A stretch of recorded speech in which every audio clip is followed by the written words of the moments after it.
Olá, meus alunos, tudo bem? Pessoal, sejam muito bem-vindos ao Bizu Concursos. E antes de eu começar a falar sobre o nosso tema, que é o direito constitucional, deixa eu fazer uma breve apresentação a meu respeito para que vocês possam conhecer um pouquinho melhor seu professor. Meu nome é Henrique, eu sou procurador municipal, sou aprovado em alguns concursos públicos, dou aula há mais de 10 anos para concurso público, especialmente na área militar, aí já se vão um pouquinho mais.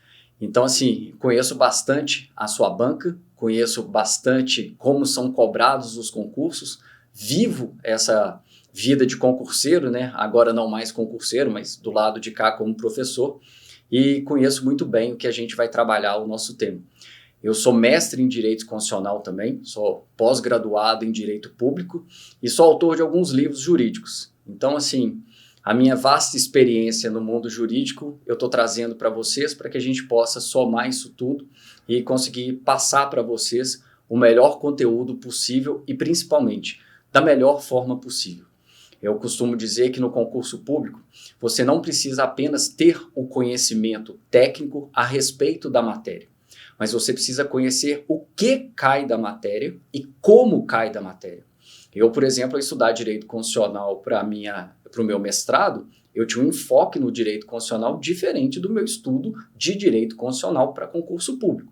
Então aqui, a gente sempre vai ter o nosso estudo focado na estratégia do concurso público. Então, o que a gente vai ver aqui? Nós vamos ver doutrina quando necessário. Por quê? Porque sua banca é uma banca extremamente legalista. O que é isso? Significa que a cobrança que é feita da nossa matéria nas provas, ela é focada bastante em letra de lei, 99% da letra de lei. Agora, isso não significa que eu não vou trazer para vocês um conhecimento doutrinário, alguma jurisprudência ao longo dos nossos estudos, para que você possa compreender melhor a matéria e, eventualmente, se for questionado isso na sua prova, você ter total capacidade de acertar a questão. Beleza? Então, a nossa ideia aqui é fazer um curso de que forma? Totalmente voltado para a sua aprovação no concurso público. Eu brinco que a gente estudando para concurso, a gente até aprende direito, né? Mas a ideia aqui é buscar a sua aprovação da forma mais eficaz possível e, lógico, no menor tempo possível. Beleza? Então fica aí minha apresentação e meu convite para que vocês venham conosco para a gente aprender o direito constitucional e, chegando na prova, acertar todas as questões sem nenhuma dificuldade. Beleza? Então, pessoal, dito isso, feitas as apresentações, vamos lá. Nosso primeiro tema aqui vai ser administração pública. E sempre quando eu começo um tema, eu gosto de fazer uma introdução para que a gente possa entender o que a gente vai estudar.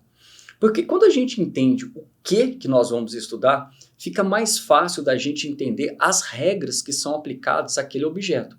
Então, por exemplo, a administração pública, o que ela é? Bom, antes de mais nada, é o lugar onde você quer trabalhar, né? Se você quer fazer parte da administração pública, você vai ter que fazer um concurso público. Opa, então peraí. A administração pública é um ponto, né, um lugar, e eu já descobri que para fazer parte da administração pública eu estou precisando fazer um concurso público. O que mais? Nós vamos estudar aqui, além da composição, um pouco, né, da composição da administração pública, principalmente o quê? As regras que regem essa administração pública. Os direitos daquelas pessoas que compõem a administração pública, mas não só os direitos, como também os deveres daquelas pessoas que compõem a administração pública.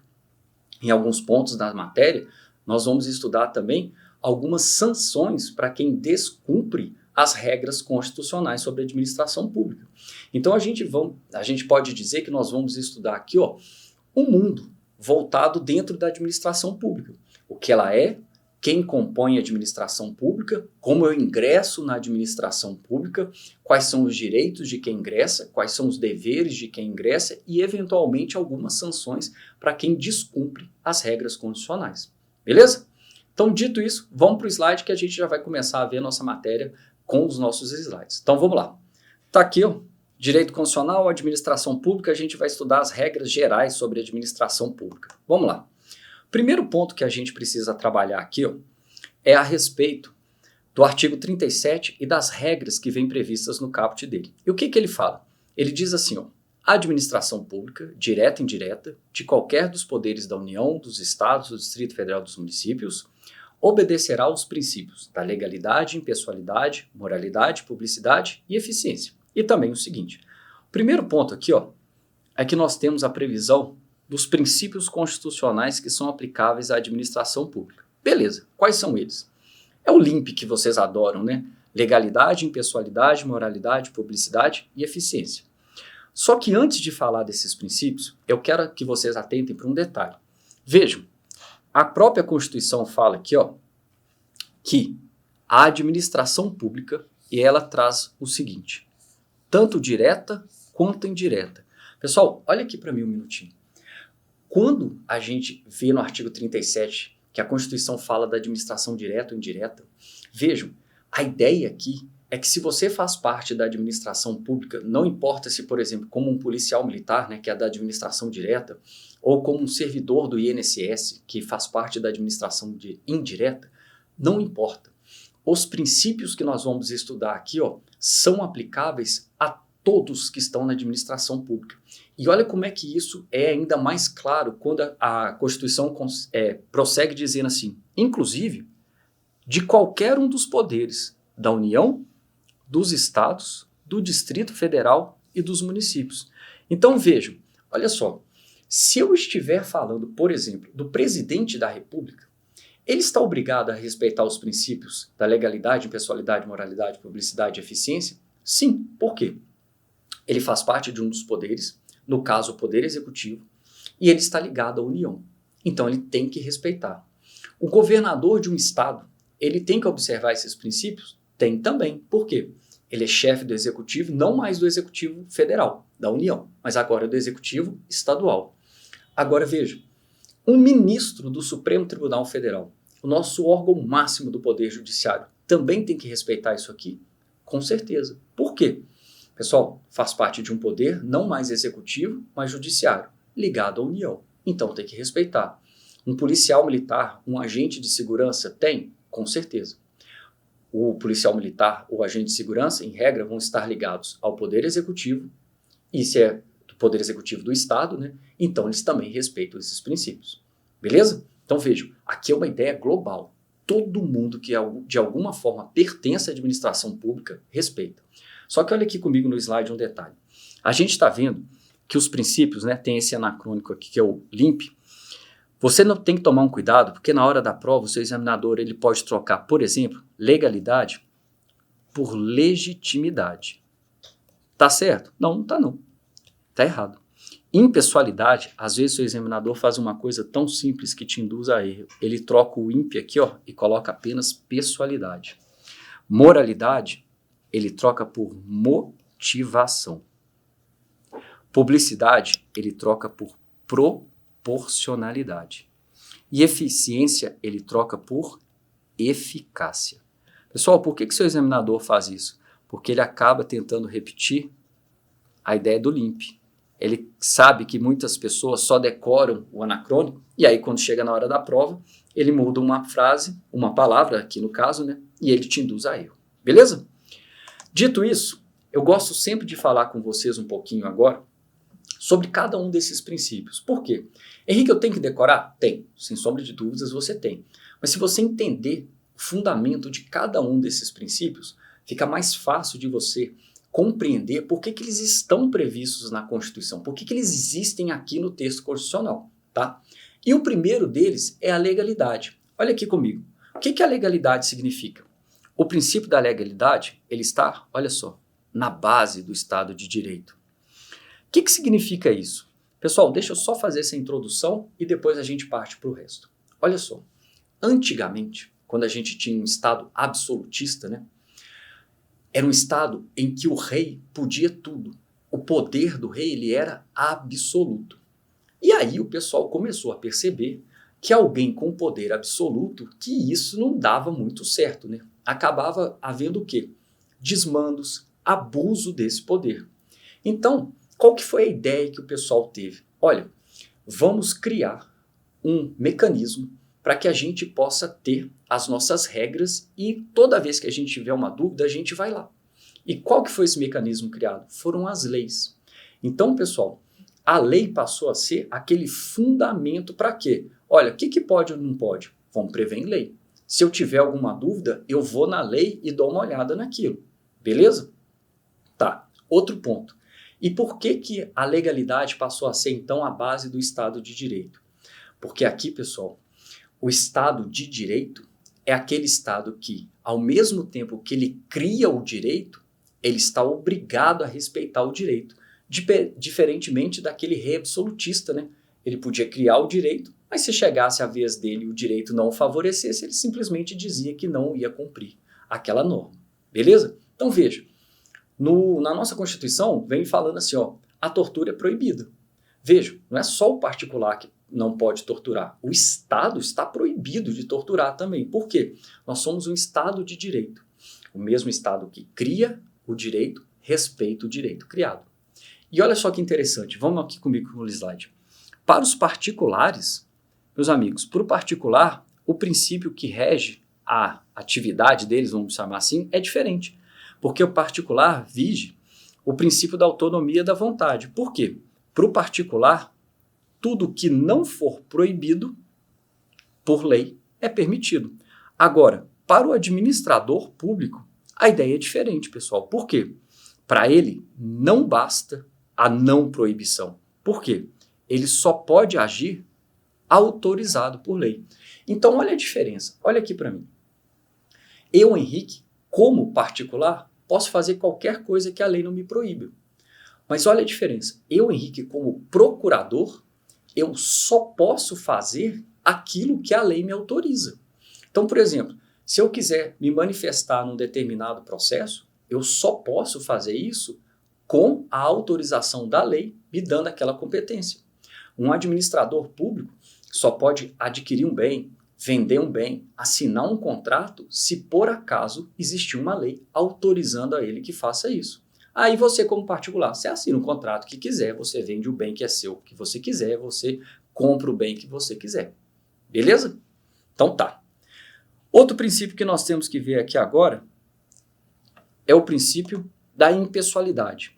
Aqui, meus amigos, eu quero que vocês o entendam sobre dois aspectos diferentes. No primeiro, a impessoalidade ela deve ser entendida da seguinte forma. Vejam, a administração pública ela deve atuar sem que a figura do administrador seja identificada. Por quê? A administração pública ela não se dispõe a uma promoção pessoal. Por quê? Porque o administrador ele atua em nome do interesse público. Veja bem, olha aqui como é que deve ser.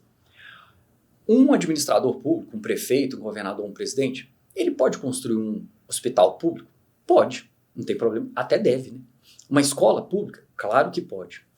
Só que ao construir essa escola ou hospital, o presidente, o governador, o prefeito pode botar lá, silcado na lateral do prédio, uma foto dele fazendo assim, ó.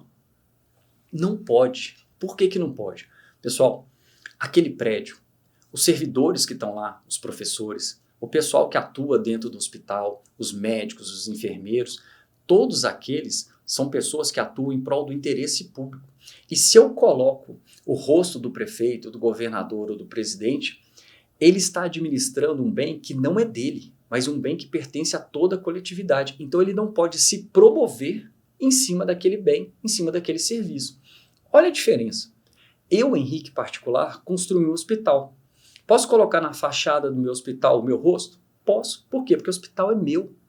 Agora, quando eu falo de um hospital público, de uma escola pública, eu não posso usar daquele bem, nem daquele serviço para me promover pessoalmente. Por quê? O bem não é do administrador, o bem é da coletividade. E ao atuar gerindo aquele bem, construindo um bem ou gerindo um serviço, o administrador deve pensar sempre no quê? No interesse público e jamais no interesse particular. Essa é a primeira acepção da impessoalidade, tá? Atuação do administrador público sempre em prol do interesse público, nunca como promoção pessoal. Mas a segunda hipótese que a gente tem, olha aqui comigo.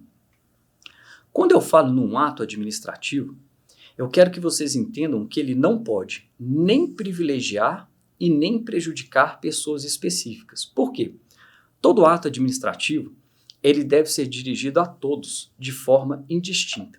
Deixa eu dar um exemplo para vocês que isso vai ficar mais claro. Olha só, vamos dizer que eu, particular, comprei um terreno e quero construir uma casa. Tudo bem? Só que para que eu possa construir a casa, eu preciso de uma licença que é dada pelo município, que chama a licença para construir. E ela é representada por um documento que é o alvará. O alvará é a certificação que eu posso construir. Tá bom. Vou lá na prefeitura, levo meus documentos, estou esperando na fila. Quando eu sou chamado, o servidor que vai me atender olha para mim e fala assim: Henrique, quanto tempo eu não te vejo? Quem que é? É o Bruno, meu melhor amigo. Pessoal, o Bruno eu não vejo ele há muito tempo, nós ficamos lá batendo papo, conversando, e aí chega uma hora e ele fala assim: Henrique, o que você veio fazer aqui? Eu falo: Bruno, eu vim trazer meus documentos aqui para ver se eu consigo obter a minha licença para construir. E o Bruno fala assim: Henrique, nem precisa, não vou olhar nada, tá aqui, ó, o alvará tá na mão. Pergunto a vocês, meu amigo Bruno agiu de forma correta? Não. Por quê? Olha só, o Bruno sequer verificou os requisitos que a lei manda, né? Princípio da legalidade, para ver se eu tinha o direito a receber meu alvará. Ele simplesmente concedeu o alvará, olha só, porque eu era uma pessoa específica. Ele privilegiou uma pessoa específica. Se fosse qualquer outro, ele não teria esse procedimento. E vejam, da mesma forma, se eu chegasse lá e o funcionário que fosse me receber virasse para mim e olhasse e falasse assim: putz, você? Quem que é o servidor que estava lá? É o João. Quem que é o João? É o meu vizinho que me odeia. E aí ele fala: o que você quer? Eu falo assim: ô João, vim trazer os documentos aqui para conseguir minha licença para construir. Ele falou: nem precisa, porque eu já vou indeferir. Pum. E aí ele me entrega. Pessoal, o João agiu certo? Não. Por quê? Ele prejudicou agora uma pessoa específica. Ele não faria isso se fosse outra pessoa. O melhor exemplo, além desses todos aqui, que você vai lembrar do seu dia a dia, é o seguinte: carro estacionado em local proibido. Pode multar? Não. Deve. Ah, mas o carro é do prefeito. Tem que multar da mesma forma, tá? Porque senão você estaria privilegiando uma pessoa específica. Beleza? Então, impessoalidade não serve para promoção pessoal e ela não pode também se valer para prejudicar ou beneficiar uma pessoa específica. O ato administrativo ele vale para todo mundo. Beleza? Vamos em frente. Moralidade. Pessoal, a moralidade ele é um princípio que vocês vão entender como a conjunção da legalidade mais a finalidade pública. Ou seja, é a ética na conduta administrativa. Por quê? Porque a moralidade administrativa ela não se limita a distinguir entre o certo e o errado, devendo sempre ser acrescida a ideia do bem comum. Um outro exemplo aqui vai ajudar demais a gente a entender isso aqui. Eu passei num concurso agora, igual ao da minha esposa, um concurso federal, certo? Se é um concurso federal, eu posso ser mandado para qualquer região do país. E aí, por sorte, passei bem colocado, eu tomei posse aqui, em Betim, do lado da minha casa. Então, pego o carro, vou lá, trabalho e volto. Um determinado dia, o meu chefe não gosta mais de mim. Ele pediu para eu fazer alguma coisa, eu falei que aquilo não era muito certo, que eu não concordava e resolvi não fazer. Ele virou e falou assim: ah é? Então tá bom. Eu vou te transferir agora para Manaus. Eita.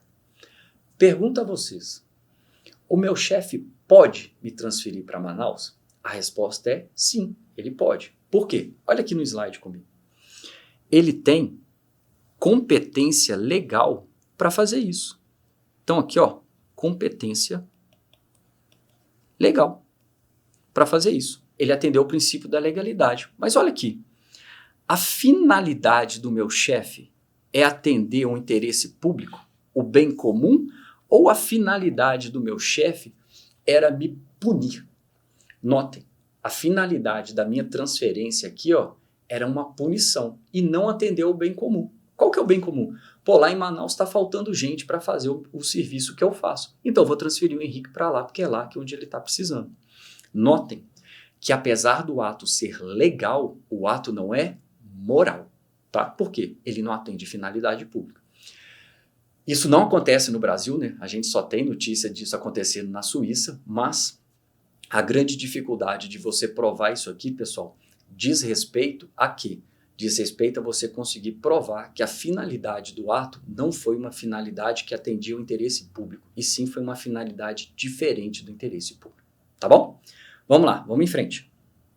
Pessoal, agora publicidade. vamos lá. A publicidade, o que ela é? Meus amigos, a publicidade ela serve para que a gente possa fazer o gerenciamento público de forma clara e transparente. Por quê? Porque isso permite que a população possa controlar e fiscalizar a administração pública. É esse controle social que ela permite, tá? Vejam só, olha aqui comigo. Quando a gente passa no concurso, a gente passa a receber o nosso salário. Só que tem um detalhe.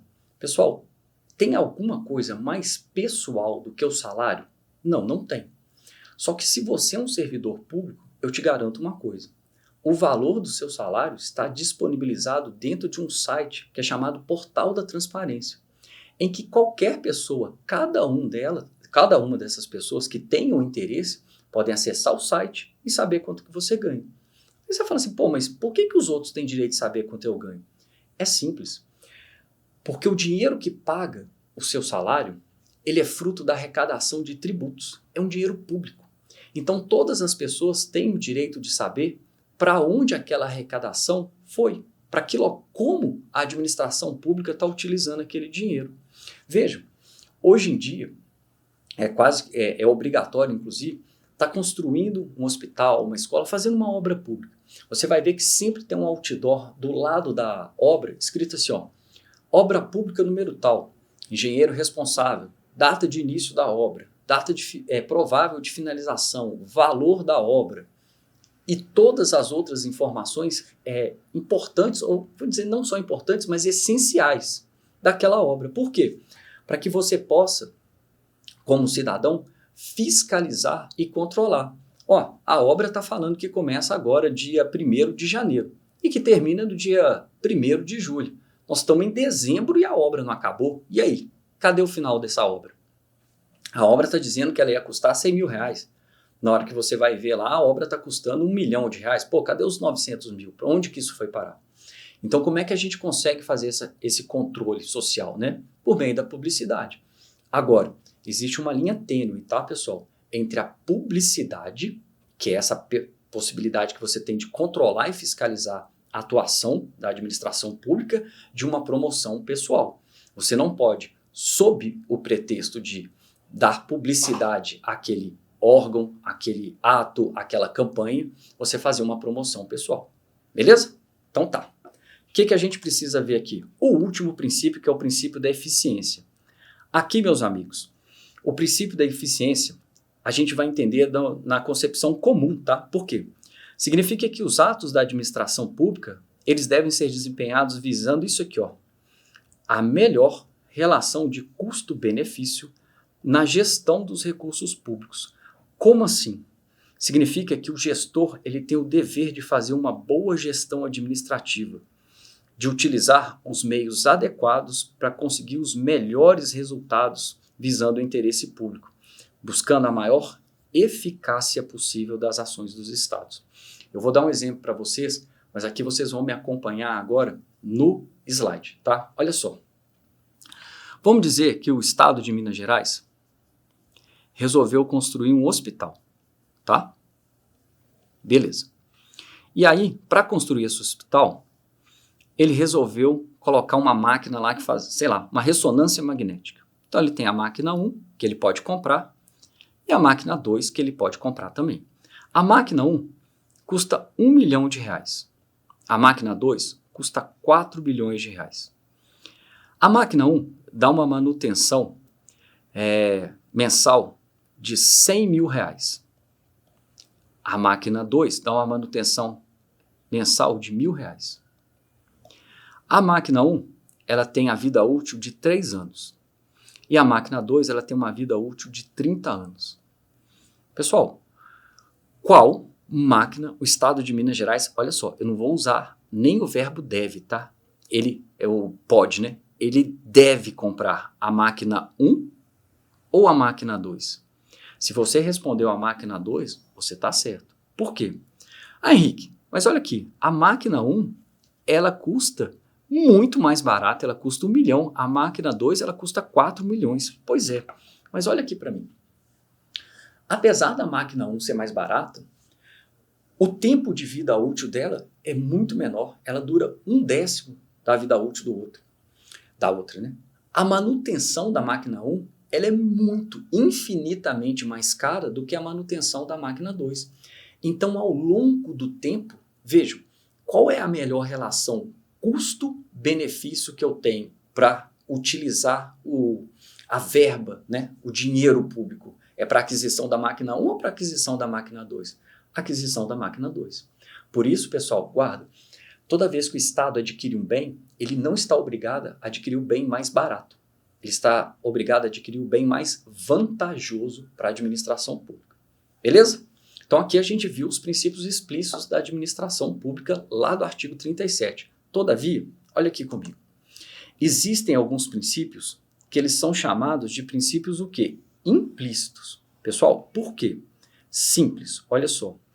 Eles existem na Constituição, tá? Eles existem. Só que eles não estão expressos igual nós temos aqueles princípios lá do 37, tá? Quais são eles? Tanto a supremacia quanto a indisponibilidade do interesse público, o princípio da finalidade pública, que eu acabei trabalhando com vocês quando nós falamos sobre o princípio da moralidade, a razoabilidade e a proporcionalidade. Pessoal, olha só, essa parte da matéria aqui, ó, é tão importante, ela é tão cobrada, que não devem ter 2 ou 3 anos, teve um concurso de juiz federal que eu estava assessorando um aluno e uma das questões, se eu não estiver enganado, foi a questão de número 71 da prova. Ela perguntou exatamente para o candidato ao cargo de juiz federal se ele conhecia quais eram os princípios relacionados à administração pública. Óbvio que ele não perguntou para o candidato assim, dentre os princípios abaixo, qual não está relacionado no caput do 37. Não. A elaboração da pergunta foi mais rebuscada, né? Foi mais bem feita, vamos dizer assim, mais elaborada. Mas no final das contas, o que o examinador queria do candidato era que ele dissesse, eu conheço sim todos os princípios expressos do artigo 37. Beleza? Então tá, não preciso nem falar o tanto que isso aqui é cobrado em prova, né? Então vamos em frente. A partir de agora, pessoal, nós vamos trabalhar efetivamente os incisos mais importantes do artigo 37, tá? E o primeiro que a gente vai trabalhar é o inciso 1. Por quê? A gente vai tratar agora dos cargos, empregos e das funções públicas. O que eu quero que vocês guardem aqui? Seguinte, cargo, emprego e função pública são acessíveis aos brasileiros que preenchem os requisitos estabelecidos em lei, bem como aos estrangeiros na forma da lei. Meus amigos, o primeiro ponto aqui, ó, é que cargo e função pública pode ser ocupado tanto por brasileiro quanto por estrangeiro. Esse é o primeiro ponto. Agora, olha aqui para mim e toma cuidado com isso. Todo cargo público pode ser ocupado por qualquer brasileiro? Bom, aí ficou abrangente demais. Quando nós trabalhamos em direito, a gente sempre tem que ligar o alerta quando a assertiva vem dizendo para a gente todo, nunca, jamais, qualquer, sempre, sem exceção. Por quê? Em direito é raro nós termos uma regra que não tem uma exceção. E essa assertiva que eu passei para vocês, ela está errada por 2 motivos. Primeiro, nem todo cargo público é acessível a qualquer brasileiro. Por quê? Nós temos cargos privativos de brasileiro nato, ou seja, apenas o brasileiro nato pode ocupar aqueles cargos. Quais são eles? Presidente da República, vice-presidente da República, presidente da Câmara, presidente do Senado, ministro do STF e outros cargos que nós vamos ver ao longo da aula. Só que, olha aqui comigo no slide de novo, ele fala assim, ó, cargos, empregos e funções públicas são acessíveis aos brasileiros que preenchem, olha aqui, ó, os requisitos estabelecidos em lei e o estrangeiro na forma da lei. Então não basta a gente saber isso. Por quê? O seu cargo, por exemplo, pode ter um requisito previsto em lei que vai impedir uma pessoa de tomar posse. Meu cargo, para a pessoa tomar posse nela, não basta ser formado em curso superior. Você tem que ser, no mínimo, bacharel em direito e ter 3 anos de experiência. Por quê? São requisitos da lei. O cargo, por exemplo, de policial militar. Vejam, no estado de Minas Gerais, por exemplo, o cargo de policial militar, ele é acessível aos brasileiros. Mas um requisito da lei diz que só pode ter 30 anos, no máximo, para entrar no cargo. Eu, por exemplo, sou brasileiro nato. mas jamais poderia fazer o concurso de soldado da Polícia Militar de Minas Gerais. Por quê? Eu já extrapolei o limite de idade. Então veja, apesar de ser nato, existe um requisito na lei que me impede de participar do concurso. Beleza? Pessoal, por conta do nosso tempo, eu vou fechar esse bloco e no próximo a gente segue trabalhando os incisos do artigo 37. Beleza? Então, até daqui a pouco.